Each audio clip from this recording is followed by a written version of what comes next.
por que não existem filmes ou muitos relatos sobre isso e em contrapartida os espartanos são super representados e... O ponto é o seguinte, Vilela. Os espartanos, eles... Como a gente falou ainda há pouco, existem muitos relatos da Grécia Antiga mostrando que havia mesmo uma propaganda dos espartanos. O que a gente está dizendo aqui não é que os espartanos eram fracos, não é esse o ponto. Eles eram excelentes guerreiros. Mas eles eram muito criados bons para guerra? Aquela ideia? Aí que tá. Quando a gente analisa as fontes, a gente não encontra isso. Qual é a principal fonte grega que fala sobre os espartanos serem treinados de alguma forma? Nenhuma. Desde criança, só uma.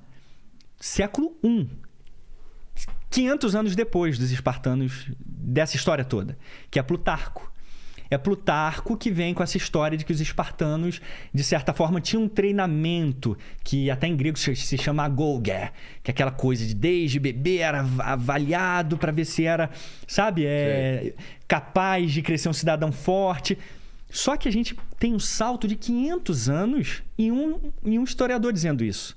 Quando você volta nas fontes clássicas do período, você não encontra isso. Xenofonte, que é o único historiador dessa época, ele só diz o seguinte: os espartanos tinham o hábito de treinar descalços e sem roupa. Esse é o treinamento espartano que a gente tem da Era Clássica. Isso aparenta ser verdade? Sim, assim, a gente não tem por que duvidar desse fato. E por que eles faziam isso? De certa forma, para ganhar resistência e velocidade. O Xenofonte mesmo explica isso. Para ganhar velocidade nos pés e dureza nos pés, né? Pés calejados. E resistência ao calor e ao frio. Tá. Esse é o treinamento espartano que a gente tem da Era Clássica, que diz que eles, né, faziam algo que as outras não faziam. Mas nenhum historiador, vamos colocar assim do ponto de vista claro e cético, vê nisso uma forma de treinamento diferenciado. Cadê os bebês sendo jogados do monte? Isso não tem registro? Não tem registro dessa época, de bebês sendo jogados do monte. Não tem registros de que eles eram... Para dar um contexto para quem não está entendendo, seriam os bebês defeituosos. Isso, bem lembrado. Isso aí. Eles examinando, como no filme, né? Botando o bebê lá de cabeça para baixo, vendo se ele é fraquinho e tal. E se não for, é descartado lá no monte, né? E aí na história, pelo menos no 300, um desses caras que não é descartado vai virar o traidor. Isso, Efialtes, né? O tal do Efialtes. E essa história é real? Houve um traidor de fato que informou esse outro caminho. Houve um traidor. Isso Mas não necessariamente foi um bebê que não foi descartado. Não. E que tinha um ódio com alguém. Não. O que os espartanos faziam, que todos os gregos faziam, não como uma prática, mas que fazia, era deixar o bebê abandonado. É mesmo? Por exemplo, se um bebê era... sorte... Isso. O que, do ponto de vista teórico, é pior ainda do que você jogar do monte, né? Claro. Porque pelo menos o bebê já morre imediatamente. Talvez uma fera ia lá comer o bebê em pedaço, o bebê ia definhando. Mas era uma prática que a gente não tem ideia se acontecia o tempo todo, mas tem registros que as cidades gregas faziam isso. Mas não é uma coisa dos espartanos, porque esse cara não vai ser um soldado preparado para lutar e ser o melhor da Grécia. Não tem isso, entendeu? Então, muita coisa passa em lendas, em fantasias, né? Que a gente não tem registro histórico nenhum. E aí vamos falar do filme 300, que é... Eu vi você falando que ele é totalmente errado. O que temos de errado? Como ele é errado? Não é? E essa quantidade toda de coaches espartanos que tem por aí, cara? Tem os coaches espartanos? Tem, ué. Que ficam falando esse Raul. Ué. Dá o seu grito, cara. Dá o seu gritinho. Raul! É um chute no saco. Eu acho que saía com intensidade, hein? Total. Fazer um teste? Não? Não. Melhor não. Se for no Paquito. Topa, Paquito. Não, né? Paquito, pelo bem da ciência, cara. Não, hoje eu tô tranquilo. Tá sussa. Ele não tá nem querendo se envolver muito, né, Guilherme? Cara, hoje ele tá... Eu acho que você tá deixando o cara meio constrangido ali. Tá de boa hoje. Mas então assim, puxa, o ponto é o seguinte, aí eu entrei no lance dos coaches, né? A galera, até alguns, felizmente no Brasão de Armas, esse trabalho que eu tenho feito, cara, eu tô muito feliz assim, porque a galera entende qual é o propósito. A galera gosta, Thiago... Desmistificar e tal. Eu achava que não era assim, pô, eu achava que era como filme mesmo, pô, cara, valeu, legal e tal, então não era nada disso. 99% da galera curte. Agora, eu vi uns comentários de uma galera dizendo assim, esse professorzinho aí está querendo desconstruir a masculinidade moderna, de machos frouxos. Macho alfa. É o quê? Pensei assim, peraí... Então tá rolando isso mesmo, cara? A galera se espelhando nos espartanos pra ter um sentido de masculinidade, cara.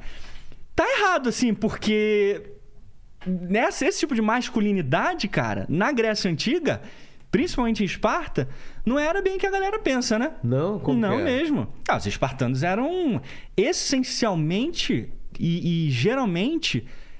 homossexuais. Bi ou homo? Então, a gente pode dizer bi no sentido de que eles também tinham mulheres. Então. Só que as visitas frequentes às mulheres eram muito menores do que aos homens. Eles eram apaixonados mesmo pelos homens, né? Isso. Pelo menos é o que eu li. Perfeito. Tem um historiador fantástico, talvez seja um dos melhores historiadores, assim, um dos grandes, chamado Paul Cartledge. Ele fala, inclusive, num livro dele chamado Spartan Pederasty, Pederastia Espartana.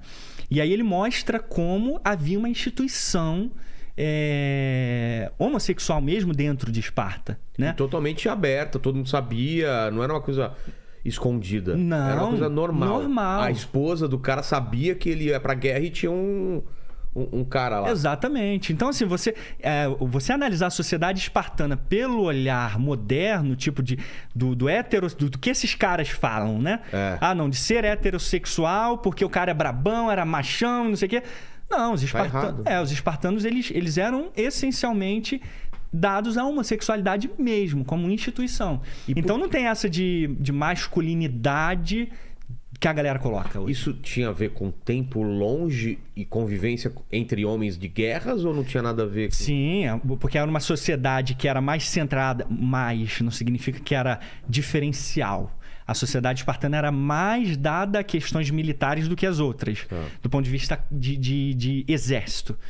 Então, assim, eles tinham mais contatos e ficavam mais nos simpósios, que era a área onde eles bebiam e se divertiam. Treinavam. Então, assim, a vida deles era ali. A mulher, eles só visitavam esporadicamente.